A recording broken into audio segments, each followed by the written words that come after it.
আপনারা টানা এত বছর ক্ষমতায় থেকে প্রত্যেকটা সেক্টরে আপনারা উন্নয়ন করেছেন।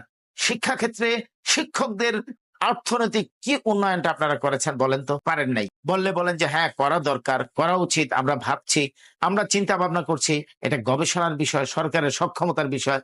সক্ষমতার কারণে কোন কাজটা আটকে আছে বলেন? কোন কাজ আটকে নেই। শুধুমাত্র শিক্ষকদের দেয়ার ক্ষেত্রেই শুধু আটকে থাকে। সেই বরাদ্দ অধিকাংশই যাবে ট্রেনিং আর বিভিন্ন প্রকল্পে। শিক্ষকদের ভাগ্যে কতটুকু জুটবে আমার জানা নেই। যদিও বর্তমান সরকার বলছে যে আমরা বৈষম্য দূরীকরণের রাজনীতি করি। এটা শুধু সরকার বলছে তা নয়। মাননীয় প্রধানমন্ত্রী জাতিসংঘের ভাষণে যেয়ে গিয়ে বলে এসেছেন, আমার সরকার বৈষম্য দূরীকরণের রাজনীতিতে বিশ্বাস করে। মাননীয় প্রধানমন্ত্রী তথা মাননীয় শিক্ষামন্ত্রী বা রাষ্ট্রীয় কর্ণধার যারা, তাদেরকে বলতে চাই, এখন পর্যন্ত সরকারি এবং বেসরকারি